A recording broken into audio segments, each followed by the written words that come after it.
Eh bien salut à tous les launchers, et aujourd'hui on se retrouve pour une nouvelle vidéo sur Desperados 3, un jeu j'espère qui va beaucoup plus vous enthousiasmer que la précédente vidéo que j'avais fait sur le même format et qui était finalement sur Alien Isolation, un jeu qui datait un petit peu mais que j'avais envie de vous présenter pour en quelque sorte effectuer mes tests sur ce nouveau format.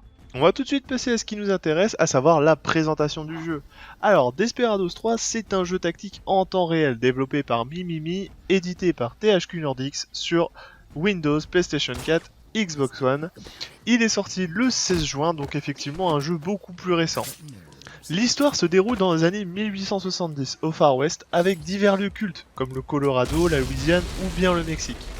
Le jeu est un préquel du très connu Desperados Wanted Dead or Alive, sorti en 2001, et qui faisait déjà le bonheur à l'époque.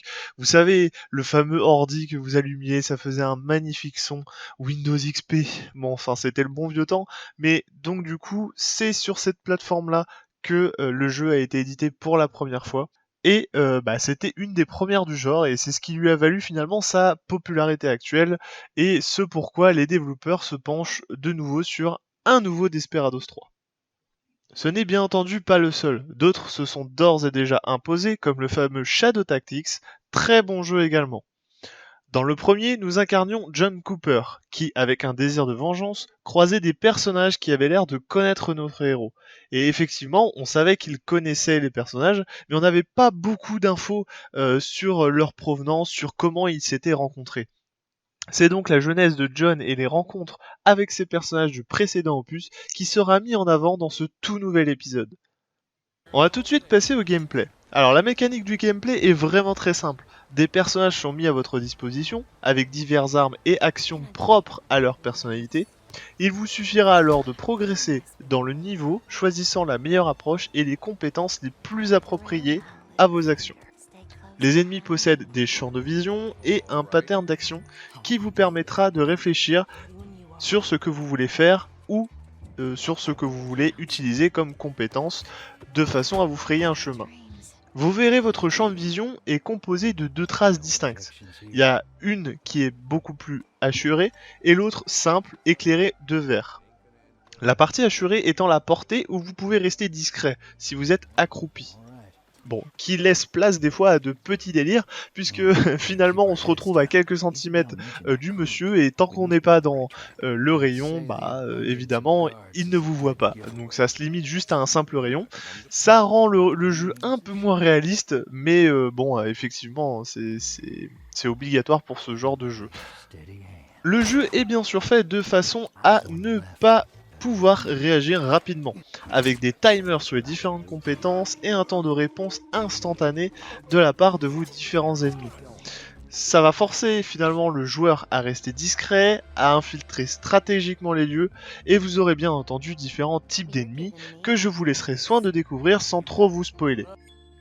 Ajoutez à cela, vous pouvez accéder à la carte du jeu à tout moment et repérer les ennemis. Pour ma part, je ne l'utilise que quand je dois choisir scrupuleusement le chemin par lequel je dois passer en sachant où les ennemis sont présents en plus grand nombre sur la carte. Un système de challenge vous est également proposé en mission, ce qui vous permettra de remporter des badges sous forme de défis additionnels et permettra de pimenter un peu le tout. Nous allons tout de suite passer aux appréciations du jeu et à la note finale pour connaître mon avis sur le jeu. Pour ce qui est de l'ambiance du jeu, elle est parfaitement respectée. Tous les détails sont présents avec des maps bien fournies et relativement bien travaillées. Pour son genre, le jeu possède de beaux graphismes et des animations fluides. Les modélisations de l'intérieur des bâtiments sont précises et bien réalisées. Pour les graphismes, je mettrai la note de 4 sur 5. Les musiques sont très bien choisies et l'environnement bien imité. La bande sonore en général est de bonne qualité, même si elle reste simple à réaliser. Je vous laisse sur un petit extrait de la musique de l'écran titre, qui pour moi est une des meilleures parmi tous les Desperados, et qui met tout de suite vraiment bien dans l'ambiance.